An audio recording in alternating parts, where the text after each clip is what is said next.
All right, we're going to take you live to Brigitte Pellerin in Ottawa for one of our big stories this morning, which involves some of the speaking finances that Justin Trudeau seems to be making. They're a lot of money. Brigitte?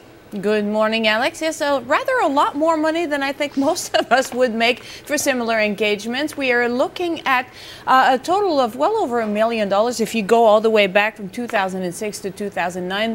Typically, his speaking fee would be on the order of $15,000, $20,000, $25,000 for a keynote address. Obviously, it varies. He has been releasing some of this information. He did not release it directly to us, but he's released it to other media outlets. This information is out there.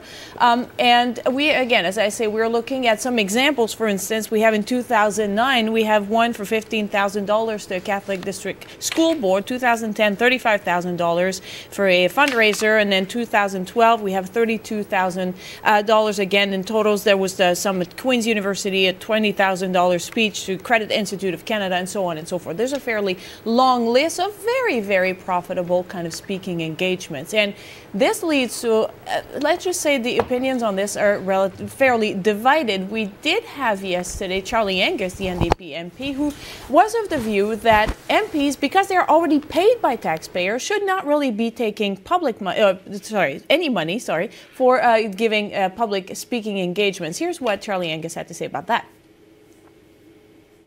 I've been invited to speak in numerous places. Perhaps I'm not Justin Trudeau, but I consider that part of my parliamentary work, so I wouldn't charge that because I'm paid by the taxpayer.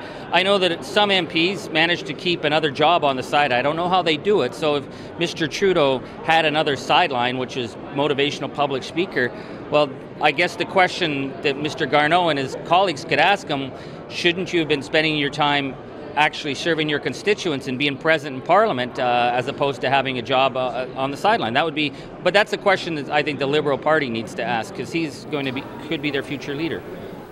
There's almost a little slip there. He's going to be their leader. But Justin Trudeau himself takes, you'll guess, a different view. Here's what he had to say.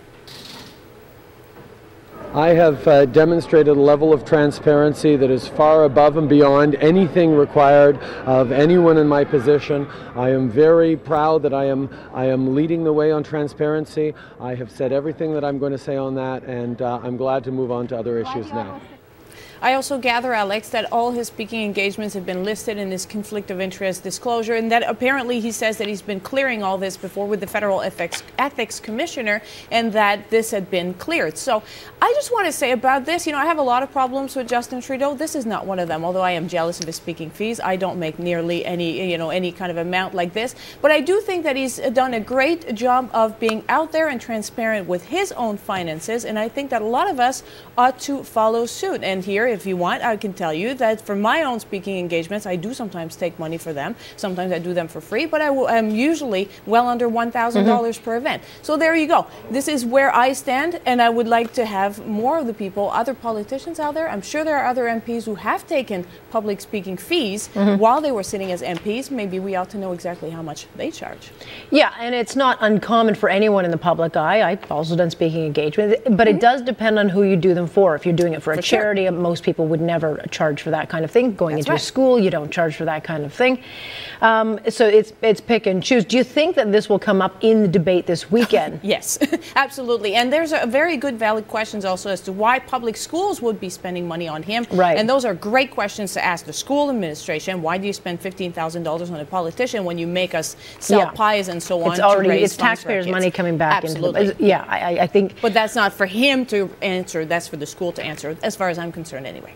Yeah, although on the flip side, I think some people could say that he should answer as to, he's the one who ultimately decides what money he takes. And if he's taking taxpayer dollars and doesn't have a problem with that, maybe he can explain it. But nonetheless, I'm sure we'll hear more about the weekend. Yes, we will. All right, Brigitte, thank you. And of course, you can be sure that this is getting a lot of reaction online. Our social media reporter, Alex Gunn, tracking the feeds. She'll have details for you in just a little bit on the show. You've seen them right here on Sun News and in the crowded debate arena, but the sparks have yet to fly on stage for the federal Liberals. Will round 3 be what it takes to get Canadians talking? Only one way to find out. The third Liberal leadership debate this Saturday at 1 p.m. Eastern. Live coverage, debate debrief, and expert analysis. Only on Sun News Network.